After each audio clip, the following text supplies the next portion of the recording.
어머님, 혹시 한겨울에 아랫목이 너무 뜨거워 이불이 누렇게 탄 적 있으신가요? 그런데 그 펄펄 끓는 방 안에 겨우 9살 난 아이가 갇혀 있었다면 믿으시겠습니까? 때는 1614년 강화도였습니다.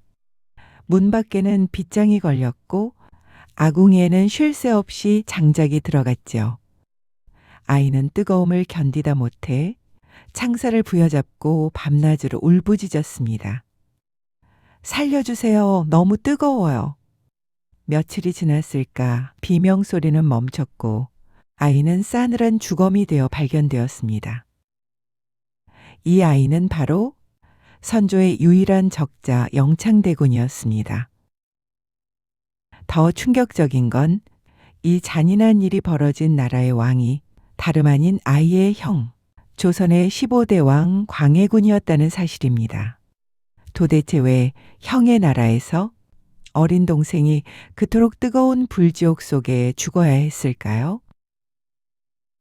사실 광해군을 욕하기 전에 우리는 먼저 그의 어린 시절부터 들여다봐야 합니다. 어머님, 자식 키우다 보면 10손가락 깨물어 안 아픈 손가락 없다지만 솔직히 더 예쁜 자식이 있고 유독 정이 안 가는 자식이 있다는 거 우리 알잖아요. 광해군이 딱 그랬습니다. 어머니는 그를 낳고 3년 만에 돌아가셨고 아버지 선조는 이 아들을 끔찍이도 미워했습니다. 임진왜란 때 기억하시죠? 아버지는 백성을 버리고 의주로 도망쳤지만 광해군은 남아서 목숨 걸고 싸웠습니다. 맨 땅에서 자고 병사들과 주먹밥을 나눠 먹으며 나라를 지켰죠. 백성들이 진짜 왕은 광해군이다라며 칭송하자 아버지 선조의 질투는 극에 달했습니다. 네가 뭘 안다고 설치느냐. 내 자리는 네 것이 아니다. 칭찬은커녕 아버지는 나는 왕 안 해먹겠다. 네가 해라라며 선의소동을 벌였습니다. 한 번도 아니고 무려 10여 차례나요. 그때마다 광해군은 뜰 아래에 엎드려 머리가 깨지도록 바닥을 찌으며 빌어야 했죠. 아바마마, 죽을 죄를 지었습니다. 거두어 주시옵소서. 어머님, 상상해 보세요. 평생 아버지 눈치만 보며 밥 한 숟가락 마음 편히 못 넘기던 그 세월을요. 그 불안한 눈동자가 보이십니까? 하지만 이것은 비극의 서막에 불과했습니다. 운명은 그에게 더 잔인한 시련을 안겨주었으니까요. 아버지가 51살에 세장가를 들었습니다.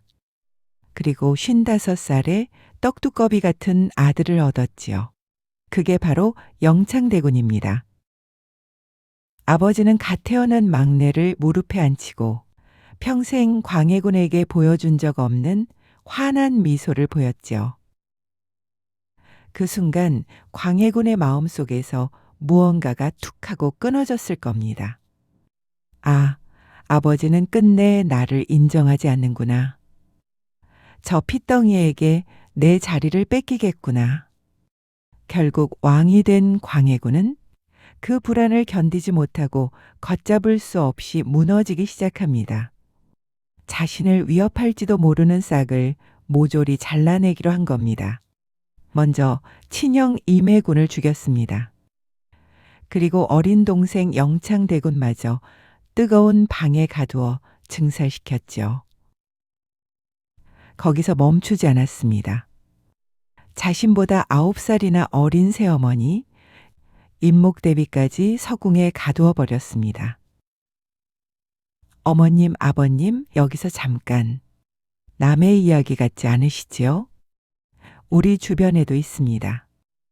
부모님 유산 문제로 형제끼리 소송 걸고 장례식장에서 멱살 잡고 명절에도 남보다 못한 사이로 지내는 집들. 그분들 속을 들여다보면 돈 욕심 때문만은 아닙니다. 엄마는 형만 좋아했잖아. 아버지는 나한테 해준 게 뭐가 있어?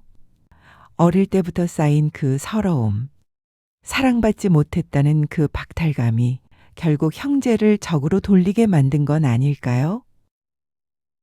광해군이 동생을 가둔 그 뜨거운 방은 어쩌면 평생 사랑에 목말라 타들어가던 광해군 자신의 속마음이었을지도 모릅니다. 그러나 더 비통한 일은 그가 지키려 했던 그 자리가 모래성처럼 무너져 내렸다는 것입니다. 결국 인조반정이 일어났습니다. 광해군은 쫓겨났고 폐위된 왕으로서 아들과 며느리, 아내마저 모두 잃고 홀로 남았습니다. 유배지를 떠돌며 그는 19년을 더 살았습니다. 강화도에서 교동도로, 다시 머나먼 제주도로, 마지막 4년은 바닷바람만 부는 그 섬에서 홀로 밥을 지었죠. 가족을 다 잃고 밥을 짓는 노인의 등. 참으로 쓸쓸했겠지요. 여기서 우리는 아픈 진실 하나를 마주합니다. 상처받은 사람이 결국 남에게 상처를 준다는 사실입니다. 광해군은 훌륭한 외교관이었습니다. 명나라와 후금 두 강대국 사이에서 줄타기를 하며 전쟁을 막아냈지요. 나라는 지켰습니다. 하지만 정작 자기 마음속에 불안한 어린아이는 다스리지 못했습니다. 아버지에게 인정받고 싶었던 그 욕망이 동생을 죽이는 칼이 되어 돌아왔습니다. 혹시 어머님, 아버님 마음속에도 부모님께 충분히 사랑받지 못해 웅크리고 있는 어린아이가 있지는 않으신지요? 그래서 때로는 자식에게, 때로는 배우자에게 날이선 말을 뱉고 후회하신 적은 없으신지요? 그건 어머님, 아버님이 나쁜 사람이라서가 아닙니다. 너무 아파서 나 좀 봐달라고, 내 상처 좀 알아달라고 소리치고 싶었던 겁니다. 광해군처럼 힘이 있었다면 칼을 휘둘렀겠지만 우리는 그저 가슴을 칠 뿐이지요.